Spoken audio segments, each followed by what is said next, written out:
2NURFM.com, a broadcast service of the University of Newcastle. Type 2 diabetes is something that is regularly spoken about here on 2NURFM. We try and give it as much coverage as we can.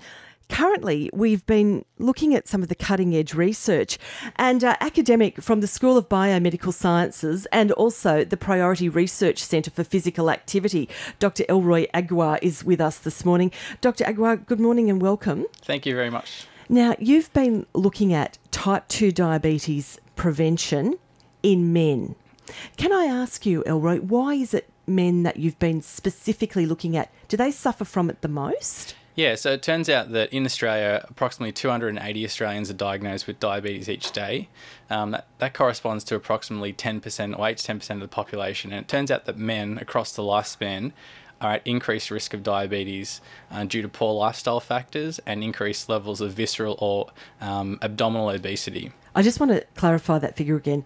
280 people across the board diagnosed every day. Every day with type 2 diabetes. I find that quite astounding, to be honest with you. I don't know how it compares to other diseases. So it's the fastest growing chronic disease in Australia at the moment. My goodness.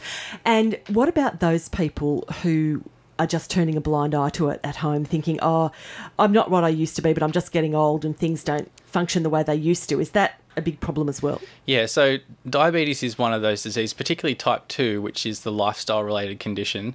It tends to be a slow creeper in the sense that people gain a little bit of weight over a long period of time, and the indicators for the disease risk are not really shown prominently at the early stages when the damage is being done in its early stages, and then it creeps up and then people get diagnosed with maybe they've had a heart attack or some other type of medical condition. They end up in the hospital and the doctor says, by the way, do you know you have type 2 diabetes? And so the onset of symptoms can come sometimes 10 to 12 years after the actual condition is starting to develop in the individual. Wow. And it's often because of things like high levels of obesity and poor physical activity and dietary factors that lead to those sorts of things. Okay, so your research has specifically been about the prevention of type 2 for men. What have you learnt? So what we did is we targeted men who are at high risk of type 2 diabetes.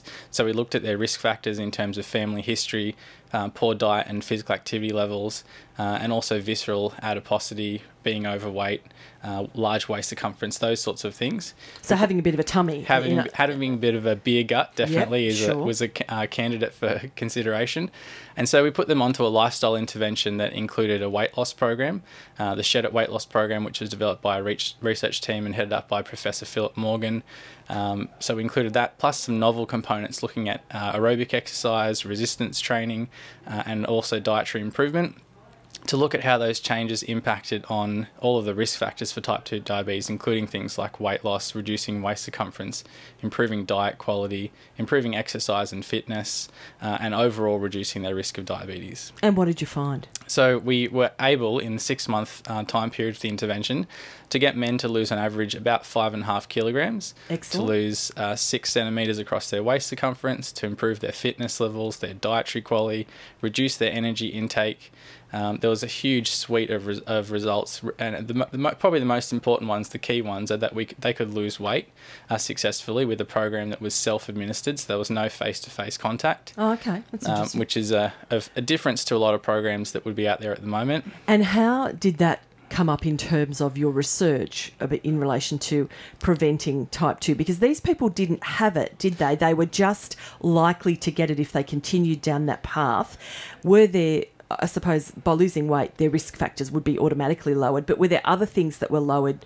And what did your research really find in that way? The main risk factors are things like weight and waist circumference, but when we looked at their diabetes markers, so things like their insulin levels, their hemoglobin A1C, their fasting plasma glucose, those numbers were also considerably reduced as well. Wow. And so they're the things that we're really looking to change or improve by getting people to undergo lifestyle change.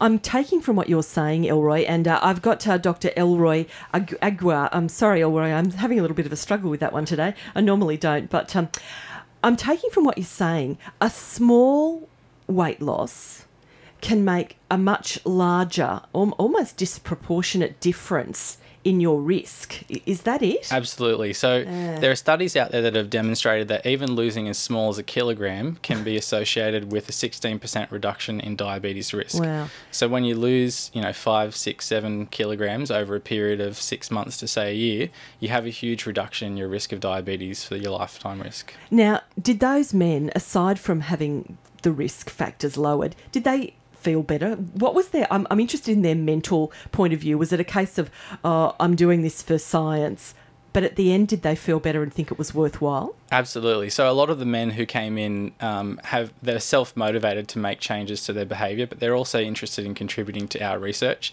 But by the end of it, it gets to a point of time where they think, this is really great for me and I've contributed to research and to my project, my PhD in particular, but they get an enormous amount of value after it, even to the point that I now see guys out in the community at the shops on the weekend and they're telling me how they've kept up their lifestyle behaviour change and how it's really made a big impact on themselves, but also on their family as well in terms of improving their whole family's health.